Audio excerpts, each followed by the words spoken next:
Morning student, আজকে তোমাদের শেখানো হবে তোমাদের যে সুইং টেকনোলজি টেকটি রয়েছে, সেই টেকটির যে টুলসগুলো রয়েছে, ইকুইপমেন্টগুলো রয়েছে, সেগুলো নিয়ে আমরা আলোচনা করবো পিপিটির মাধ্যমে। তোমাদের আমরা বোঝাবো যে এই টুলসগুলো দিয়ে কী কাজ হবে, কোন টুলস দিয়ে আমরা কী কাজগুলো করবো। চলো দেখে নেবো। তো আমাদের যে সুইংয়ের টুলসগুলো রয়েছে, এইগুলো আমরা কী করি, কোনো ম্যাক্সিমাম টুলসের মাধ্যমে তো ইউজ করি না, আমরা প্রত্যেকটা টুলস করে হাতে ইউজ করি, তাই তো? হ্যান্ড টুলস আমাদের এইগুলো, তাই তো? প্রত্যেকটা যে ধরনের টুলসগুলো কী করি, প্রত্যেকটা আমরা হাতে ইউজ করি। কাইচি থেকে একদম মেজারিং টেপ থেকে তোমার স্কেল থেকে যা সমস্ত সব কিছু একবারে হাতে আমরা ইউজ করি, তাই তো? সেটাই আমাদের এই টুলসগুলোর মধ্যে বিভিন্ন ভাগ রয়েছে, যেমন কি মেজারিং টুলস এক নাম্বার, তারপর কি রয়েছে কাটিং টুলস। মেজারিং টুল বলতে এই টুলসগুলো দিয়ে আমরা পরিমাপ করি, যে কোনো জিনিস আমরা মেজার করি, সেটা আমাদের বডি মেজারমেন্ট হোক বা আমরা যখন ড্রাফটিং করবো, ড্রয়িং করবো, সেটা মেজারমেন্ট, যে কোনো মেজারমেন্টে যখন মেজার করি সেগুলো আমাদের মেজারিং টুলস। তারপর কি রয়েছে কাটিং টুলস। কাটিং টুল বলতে আমরা থ্রেড থেকে আমাদের যে কাপড় সমস্ত যেটাতে কাটিং করা হয় সেগুলো কি আমাদের কাটিং টুল, ঠিক আছে? তারপরে কি রয়েছে ড্রাফটিং টুলস।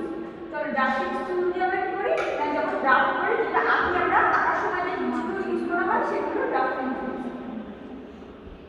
তারপর কি রয়েছে পাইপিং, সেটা কি একদম সবার শেষে আমাদের বিভিন্ন কাজ যখন আমরা সেলাই করি বা কিছু আমরা যুক্ত করি, সেই যে টুলসগুলো রয়েছে সেইগুলো।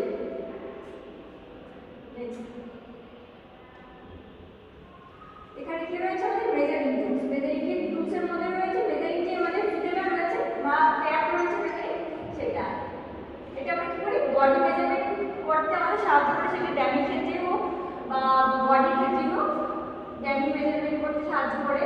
এছাড়াও কি রয়েছে আমরা যখন ফেব্রিক, যে কতটা ফেব্রিক আছে, কতটা ফেব্রিক কোন পয়েন্টে কাটবো, আমরা ফেব্রিকটা কি করে মাপার ক্ষেত্রে আমাদের ইউজ হয় আমাদের এই টেপটা।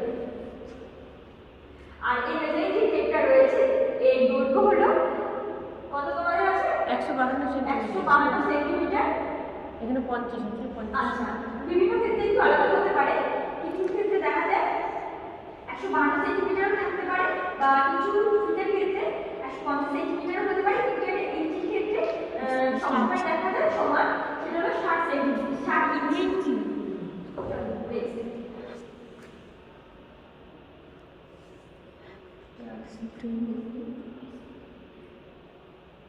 আচ্ছা, এটা হলো আমাদের একটা স্কেলের মতো বলতে পারো, লোহার বা এটা ম্যাক্সিমাম হয় কাঠের। তো এই কাঠের যে স্কেলটা হতে পারে, এটা যেমন করে বিভিন্ন ক্ষেত্রে যখন আমরা সোজা বা সমান্তরাল করার জন্য এটা ব্যবহার হয়, এবং আমরা যখন কি করি বিভিন্ন ক্ষেত্রে যখন প্যাটার্ন তৈরি করি, প্যাটার্ন ক্ষেত্রে আমরা সবচেয়ে বেশি কাজে লাগে আমাদের স্কেলটা। সুইং গেজ, এটা হলো সবচেয়ে নিখুঁততম, আমাদের মেজারিং এর মধ্যে যতগুলি টুলস রয়েছে তার মধ্যে সবচেয়ে নিখুঁতভাবে এই মেজারিং যে টুলসটা রয়েছে এটাতে আমরা নিখুঁত ছোট ছোট থেকে যখন মাপ নেব, এইটার সাহায্যে আমরা করে মাপগুলো নিতে পারি। আর এখানে 6 ইঞ্চি একটা রুলার রয়েছে, যেটার সাহায্যে আমরা মাপগুলো নিই। আর এই রুলারটা দিয়ে আমরা কাজ করি কি না, এটা 12 ইঞ্চি একটা রুলার রয়েছে, এটা কাঠের কাজ ম্যাক্সিমামই।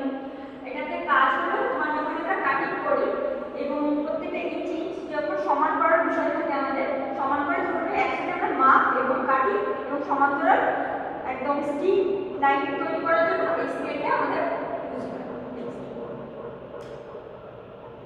এটা হলো আমাদের একটা ছোট্ট কাইচি।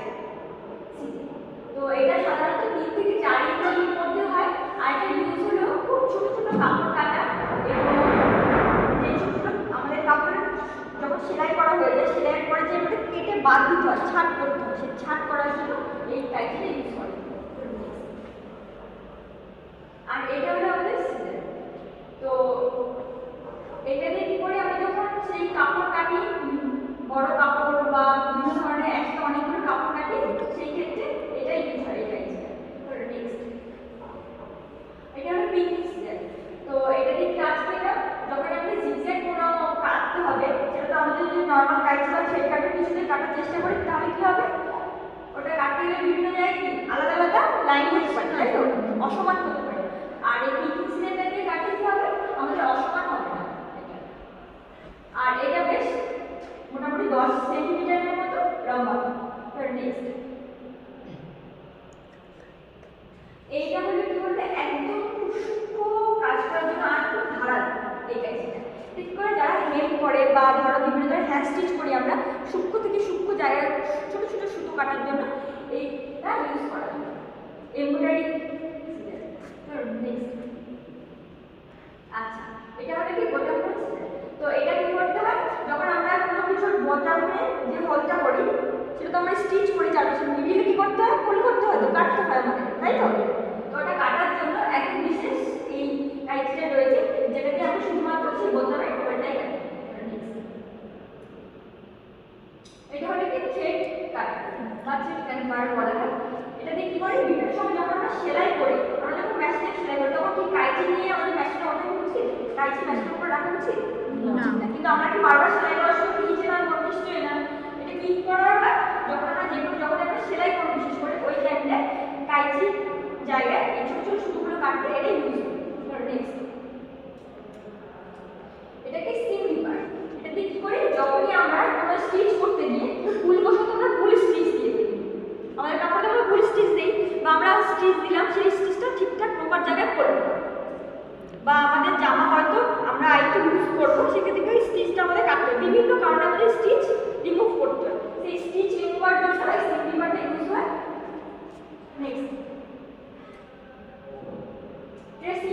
ড্রেসিং হুইলের কাজ কি না যখন আমরা বিশেষ করে এটা সবচেয়ে বেশি কাজ হয় যখন আমরা কোনো একটা প্যাটার্ন থেকে বা একটা বডি কাটা হয়েছে নেক্সট বডিটা একই মাপের রয়েছে তো আমরা কি করবো আবার যদি আমরা মেজারমেন্ট করে সমস্ত কিছু ড্রয়িং করতে আমাদের অনেকটা সময় ব্যয় হবে তো সেই ব্যয় সময়টা আমাদের বাঁচায় কি ড্রেসিং হুইলটা কি করে আমরা যেটা প্যাটার্নটা কেটেছি বা যে কাপড়টা কেটেছি সেই কাপড়টা বসিয়ে নতুন কাপড়ে ওটা ড্রেসিং করে এই ড্রেসিং হুইলের মাধ্যমে ড্রেস করে ওটার ছাপ ওঠে নিচের কাপড়টা তো কি আমরা সেইভাবে কেটে নিতে পারি মানে আমাদের অনেকটা সময় বেঁচে যাবে ড্রেসিং হুইলে।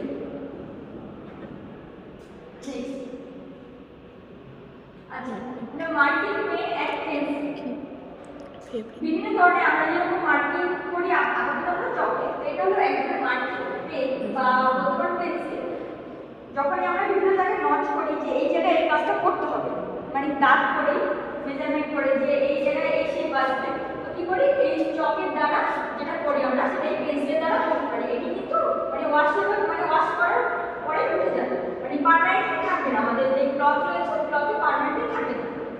চলো নেক্সট